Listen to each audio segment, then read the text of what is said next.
Hello friends, நான் இன்றைக்கி நெய் எப்படி காய்ச்சிருதுன்னு தான் இன்றைக்கி நான் உங்களுக்கு செஞ்சு காட்ட போகிறேன். ஸோ பொதுவாக நான் வந்து ஒரு 2 கிலோவுக்கு காய்ச்சுவேன். இன்றைக்கி இந்த காஸ்கோவில் வாங்கின பட்டர் தான், அன்சால்டட் பட்டர் இது. இதில் வந்து நான் பாதி ஆல்ரெடி நான் யூஸ் பண்ணிட்டேன். ஸோ கிட்டத்தட்ட இப்போ வந்து ஒரு 2 பாக்ஸ் தான் அதுக்குள்ளே இருக்குது. இது வந்து 1 கிலோ கிட்ட வரும்.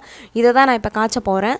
ஸோ இதோட காஸ்ட் வந்து பார்த்திங்கன்னா ஒரு ஃபுல் பாக்ஸ், அதாவது 2 கிலோ கிட்டத்தட்ட வரக்கூடிய பட்டர் வந்து ஒரு $17-16 கிட்டத்தட்ட வரும். ஸோ அது வந்து ஒரு இந்தியன் ரேட்டுக்கு பார்த்திங்கன்னா ஆல்மோஸ்ட் ஒரு 1200-300 போல் வரும்னு வச்சுக்கோங்களேன். ஸோ இது வாங்கி வீட்டிலே காய்ச்சிட்டா சூப்பராக நெய் நம்மளே செஞ்சிடலாங்க. ஸோ ஒரு பாத்திரத்தை வந்து நல்லா ஹீட் பண்ணிக்கோங்க. ஹீட் பண்ணிகிட்டே இருக்கும்போது அது சூடான பிறகு பட்டரில் ஒரு பாராக நீங்கள் இதில் போட்டுகிட்டே வாங்க. பட் பார்க்குறதுக்கே அது அழகாக க்யூப்ஸ் மைசூர் பாக்கு மாதிரி அழகாக இருக்குது ஒரு பேக்கு. ஸோ ஃப்ரெண்ட்ஸ், இந்த மாதிரி நீங்கள் ஒன்றா போட்டுகிட்டே வாங்க. அண்ட் நெய்யை பொறுத்த வரைக்கும் எந்த அளவுக்கு பட்டர் வந்து கருகுதோ அந்த அளவுக்கு நெய்யோட டேஸ்ட் வந்து சூப்பராக இருக்கும். அதாவது கொஞ்சம் இந்த மணலாக ப்ரௌன் கலரில் நல்லா நம்ம ஊரில் கடையிலலாம் வாங்குவோமே அந்த மாதிரி ஒரு பதம் வரும்.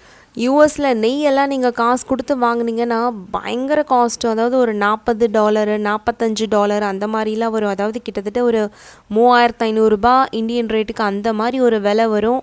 அவ்வளோ காசு கொடுத்து வாங்கணும். அது வாங்கிறது கூட பார்த்திங்கன்னா நம்ம வீட்டில் காய்ச்சிற டேஸ்ட்டோ இல்லை இந்தியாவிலேருந்து கொண்டு வர நெய் அளவுக்கு டேஸ்ட்டும் இருக்காது.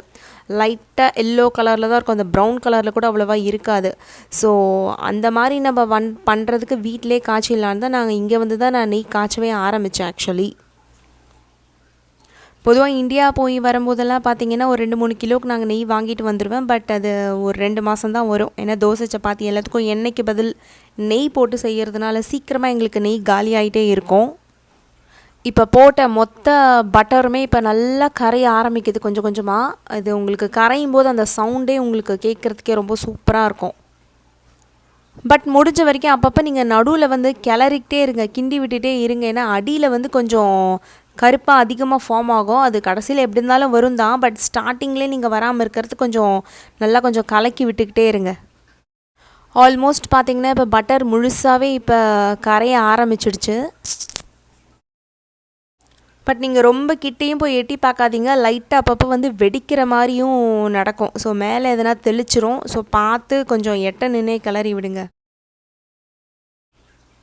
இதோ இப்போ இந்த ஸ்டேஜ் பாருங்கள். அதாவது லைட்டாக பார்த்திங்கன்னா ஒரு தண்ணி மாதிரி இருக்கும். ஆனால் ஃபுல்லாக கரைஞ்சி நல்லா கொதிச்சிடுச்சு. இந்த ஸ்டேஜில் வந்து நல்லா அடியில் விட்டு சூப்பராக இப்போ நல்லா கிளறுங்க.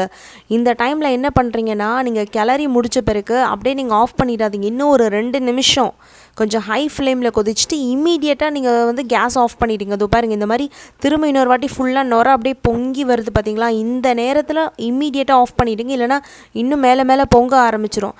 இந்த பதம் போதும், அப்படியே ஸ்டாப் பண்ணிவிடுங்க கேஸை. இப்போ பார்த்திங்கன்னா உங்களுக்கு கிட்டத்தட்ட அந்த நெய்யோட பதம் வந்து ஒரு சாக்லேட் ப்ரௌன், ஒரு தேன்லாம் இருக்கேன் அந்த கலரில் தெரியும், ப்ரௌன் கலரில். ஸோ இந்த ஸ்டேஜில் வந்து நீங்கள் இம்மீடியட்டாக எடுத்து அதை அழகாக வடிகட்டிடுங்க. ஸோ வடிகட்டும் போது அந்த ஸ்மெல்லே பார்த்தா அந்த வாசனை ரொம்ப சூப்பராக இருக்குது. இப்போ இதில் பொதுவாக வந்து இந்த முருங்கை இலை இதெல்லாம் கூட கொஞ்சம் சேர்ப்பாங்க காய்ச்சினதுக்கப்புறம். பட் என்கிட்ட முருங்கைப்பூ பவுடர் இருக்குது, ஊரில் தான் எடுத்துகிட்டு வந்தது. பட் இதை நான் போடலை. எனக்கு எப்படி வரும்னு தெரியல பவுடர் போட்டால். இது வந்து அந்த அந்த ஒரு கரிசல் இதை வச்சு கூட எதனா ரெசிபி செய்யலாம். அதுவும் நான் இன்னொரு வீடியோவில் போடுறேன். ஸோ ஒரு நாள் கழித்து அடுத்த நாள் காலையில் எடுத்து பார்த்துருக்கேன். பாருங்கள் எவ்வளோ சூப்பராக. அதுவும் இந்த வின்டருக்கு அதுவும் நல்லா அப்படியே கேக் மாதிரி அப்படியே ப்ரௌன் கலரில் திக்காக கடையில் பாட்டிலில் வருமே அந்த மாதிரி இல்லை. இப்போ இதில் நம்ம ஒரு ஸ்பூன் வச்சு நல்லா இப்போ குத்தி பார்த்தா கிளறி பார்க்குறதுக்கே ரொம்ப ஆசையாக இருக்கும். நமக்கு சின்ன வயசுலலாம் பண்ணுவோமே, இப்போ அந்த மாதிரி நம்ம இப்போ செஞ்சு பார்த்துடலாம். இது பாருங்கப்பா, அப்படியே ஸ்பூன் போட்டு எடுக்கும்போது எப்படி வருது பாருங்களேன். செமையாக இல்லை பார்க்குறதுக்கு. நல்லா இன்னும் கொஞ்சம் நல்லா ஃபாஸ்ட்டாக இப்போ பண்ணி பார்க்கலாமா? நல்லா சூப்பராக ஃபாஸ்ட்டாக கிளறி இப்போ அதை அப்படியே நான் ஒரு கண்ணாடி ஜாரில் வந்து நான் அதை மாற்றிக்க போகிறேன். ஒரு ஸ்டோரேஜ் கண்டெய்னரில் நல்லா ஈரமே இல்லாமல் நல்லா ட்ரையாக க்ளீன் பண்ணி காய வச்ச ஒரு கண்ணாடி பாட்டிலில் தான் இப்போ நான் வந்து மாற்றுறேன். ஸோ நீங்கள் மாற்றும் போது என்ன பண்ணிங்கன்றீங்கன்னா, அடியில் வரைக்கும் ரொம்ப ஸ்பூன் வந்து கிளறாதீங்க. ஒரு 95% மேலோட்டமாக எடுத்துகிட்டு கடைசியாக இருக்கிற அந்த கொஞ்சோண்டு பார்ட் இருக்குது பார்த்திங்களா, அதை அப்படியே எடுத்து வச்சுருங்க. இப்போ இதில் நெய்க்குன்னு ஒரு ஸ்பூன் நம்ம யூஸ்வலாக நம்ம வீட்டிலலாம் வச்சுருப்பாங்க பார்த்திங்களா, நான் அந்த ஸ்பூன் இப்போ அதில் நான் போட்டுக்கிறேன். ஸோ அவ்வளோதான். இது அப்படியே நான் அதை வந்து என்னோடய ஷெல்ஃப் ரேக், கிச்சன் ஷெல்ஃபில் நான் அதை வச்சுக்கிறேன். நமக்கு எப்பவுமே நெய் ஜாடியை வந்து கிச்சனில் பார்க்கும்போது தான் ரொம்ப ஜாலியாக இருக்கும்.